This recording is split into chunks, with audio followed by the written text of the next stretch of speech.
All right, man. So we got some absolutely huge news here coming out of the state of Georgia. This can be absolutely massive for Kamala Harris's election chances. So this tweet, it says, breaking. The DNC and the Democratic Party of Georgia has sued the Republican-controlled Georgia State Election Board to prevent Trump's allies on the board from blocking the certification of the 2024 election. The DNC says the lawsuit is to ensure that the Georgia State's Election Board, quote, doesn't turn a straightforward and mandatory act of certification into a broad license for any county board member to try and delay or block the certification of election results and the will of Georgia voters. So obviously what happened back in 2020, Trump tries overturning the election, tries calling all of the different Georgia election officials and saying find the votes, just straight out cheating, trying to defraud the system. And so what we have now is the Kamala Harris campaign is actually being proactive about this issue as opposed to reactive.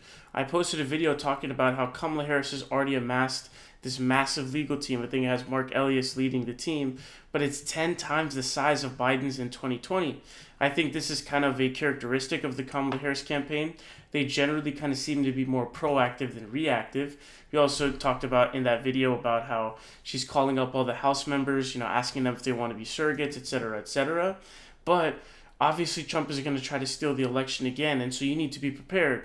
So having your legal team ready, already challenging the Georgia State Election Board, which is controlled by Trumpians, who are obviously going to try to steal the election for him, of course, because they're election thieves, right? This is a great, great thing to be doing. So we can see this here. It says, Democrats at the backing of Kamala Harris's presidential campaign on Wednesday sued to block controversial new election rules in Georgia that they warned could lead to post-election, quote, chaos in the presidential battleground state in November. The lawsuit filed in Georgia State Court by the DNC, the Georgia Democratic Party, and Democratic members of several county election boards takes aim at two rules passed recently by the Georgia State Election Board that allow election officials to conduct a, quote, reasonably inquiry before certifying election results and permit members of county election boards to investigate ballot counts. So this sounds like some pretty big BS.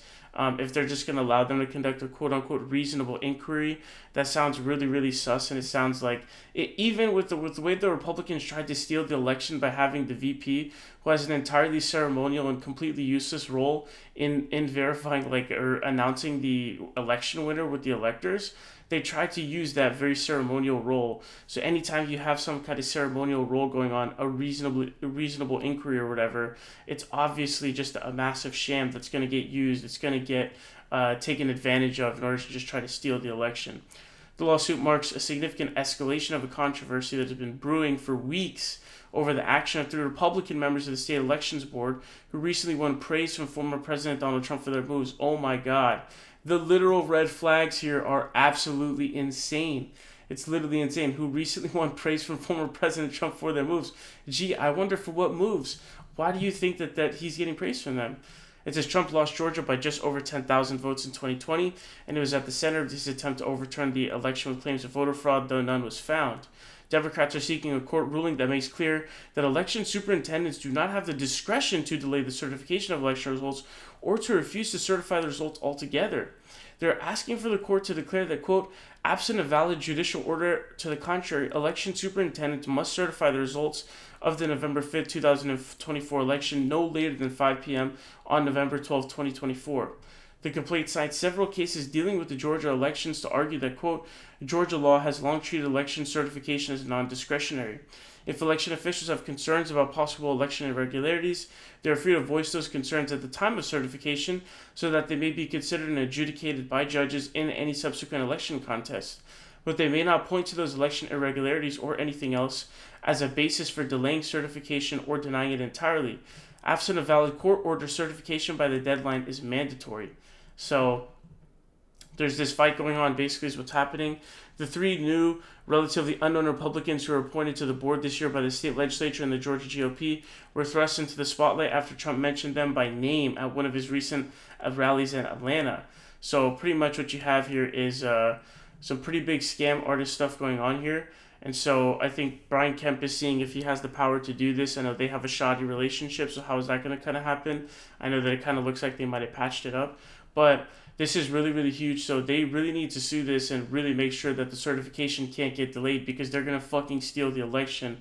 They're fucking lying pieces of shits. So you have to protect the electoral integrity as much as possible because, as you can see, Why would Trump literally be like, why would he be praising these guys? You're like, just for fun? Of course not.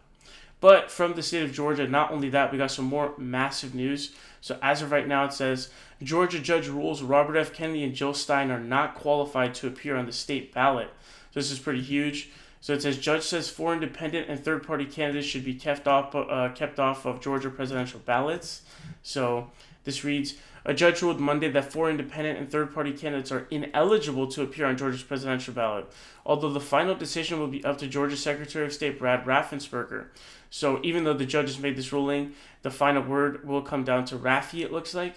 It says the rulings by Michael Malihi, an administrative law judge, would block the qualifications of independents RFK Jr. and Cornel West, as well as Green Party's Jill Stein and the Party for Socialism and Liberation Claudia de la Cruz. So this is massive on 2 counts. First off, not having Jill Stein and Cornel West obviously is going to lessen the amount of votes that's taken away from you. But what we know is RFK Jr. was already going to be taken off the ballot in Georgia. His plan was to remove himself from those swing state ballots. So if RFK is gone, the thing is, if RFK and Cornel West and Jill Stein are all in, RFK eats Trump and then Cornel and Stein are eating Kamala, right? But if RFK leaves, now there's nobody eating Trump. It's just Kamala getting eaten, right? So that ends up hurting her significantly. But if they all end up getting off, I don't think you understand how massive this is for the election. Because we could take a look at the election results of 2020. He won by 0.2%. Joe Biden won by 0.2%, guys. I'll repeat, 0.2%. So, and not having Jill Stein and Cornel West, you could easily have lost this if both of them are on there. And again, just to repeat, you don't need to get any majority of their voters. All you'd have to do is net out that margin. So if one of them gets 1%, 0.5 stays home or goes to the other, and then you get like 0.4 to Trump's 0.1, that's a margin of 0.3. That's enough to win the election. So this is absolutely huge, just based on a number standpoint. This could be absolutely massive in terms of you could not only win the Georgia election, you could literally win the election as a whole, because you don't need to win a majority of the voters, because people are going to say, oh, well, they wouldn't have voted anyways. Trust me, you can easily win that margin. It's not even close.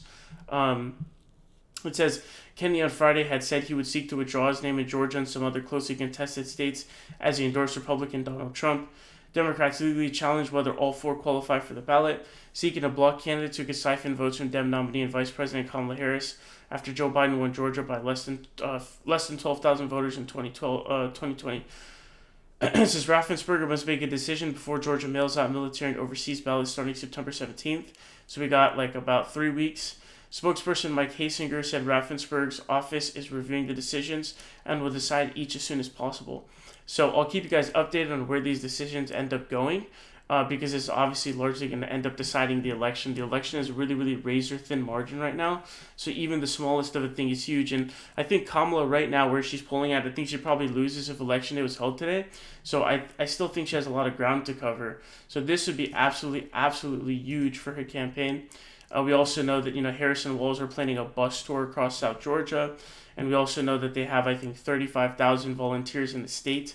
We reported on that prior as well. So we got a lot of stuff going down in Georgia here, right? So we got the Georgia Democrats are suing. They're suing because there's this new, election board members who are on there who are Trumpsters, and they're afraid, hey, they're going to use this stupid rule that they created to be able to delay certification of the election results. Complete effing scam. So good that they're suing this right now. We also have that, the judge has ruled that those 4 independent candidates cannot be on there.